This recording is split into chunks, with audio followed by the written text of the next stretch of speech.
Proposition 4. Okay, Proposition 4. This is also a bond measure. A lot of bond measures tonight. If we go to the next slide, if it's there. There we go. Okay, perfect. So by way of background, voters have twice previously approved statewide measures that authorize general obligation bonds to fund projects at children's hospitals. Those include Proposition 61 in 2004, which provided $750 million, and Proposition 3 in 2008, which provided $980 million. And just so that everyone is aware, essentially all the funding from those prior bonds has been allocated to projects at these children's hospitals.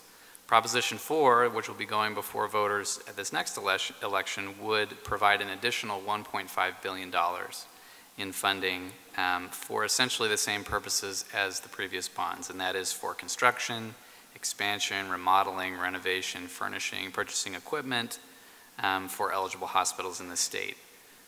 In terms of fiscal effects, like other general obligation bonds, the state would have to take money from its general fund to repay these bonds. We estimate that the costs would be, on average, $80 million annually for the next 35 years or so.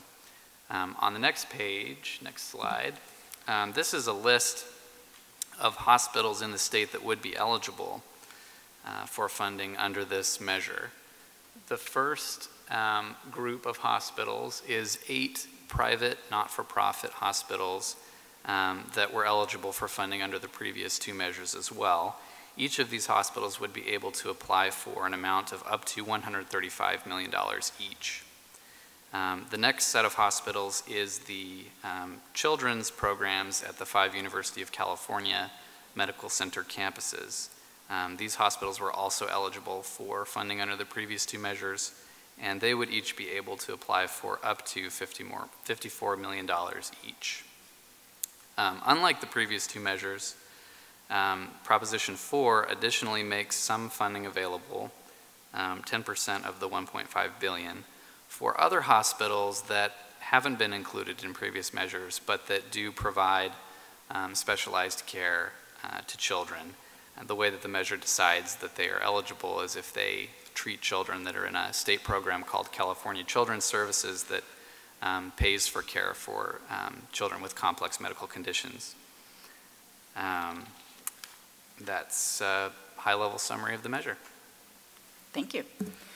So in support, we have Democratic organizations, Democratic Party organizations. In opposition, the official statewide Republican Party, as well as smaller scale GOP organizations across the state, and the Libertarian Party.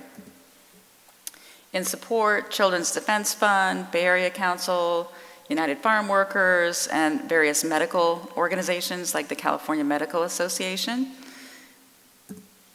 In opposition, League of Women Voters, Howard Jarvis Taxpayers Association, California Labor Federation, and Americans for Tax Fairness. The main objection is that some of this money is going to private hospitals. And then in support, we have a number of elected officials, mostly Democrats. And in opposition, no officials have come out in opposition to this one. And the support is also unanimous amongst the media organizations that have come out with endorsements. And then the funding, once again, we have the lopsided funding with hospital organizations funding the bulk of it, of course, and the Democratic Party pitching in $3,000 and the others, $1.3 million. So pretty lopsided once more. What questions do you have about Prop 4?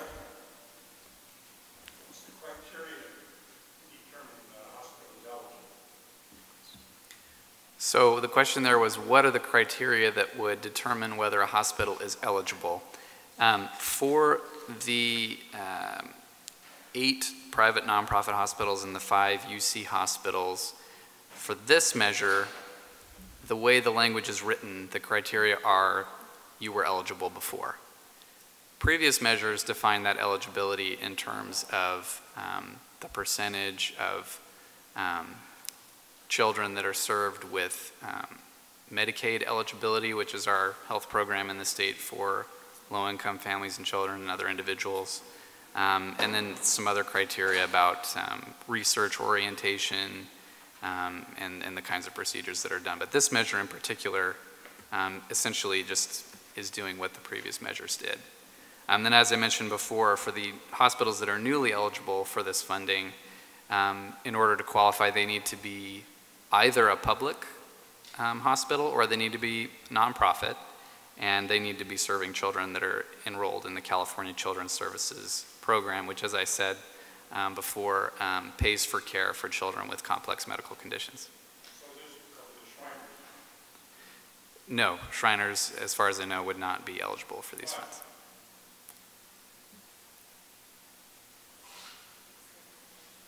I'm not sure. I know what the intention of the authors of the measure was, but they don't fit the criteria.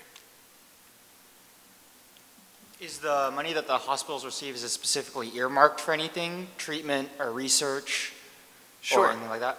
Sure. The money is to be used for infrastructure needs, so that includes building facilities, renovating facilities, but also equipping those facilities, so getting equipment for treatment. If I could, before going to Proposition 8, I wonder if I might clarify a response I gave on Proposition 4.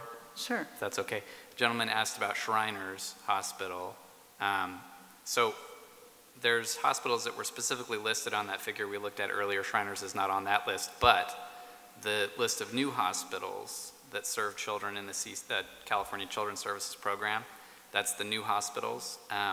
Shriners could be on that list. I can't speak to whether any particular hospital would or would not qualify for that because I'm not intimately familiar with their structure, or additionally, the state agency that will be administering the bond will be issuing regulations that will in more detail lay that out, but I just wanted to clarify. I can't say for certain that they wouldn't qualify. They may be part of that last group. Thank you.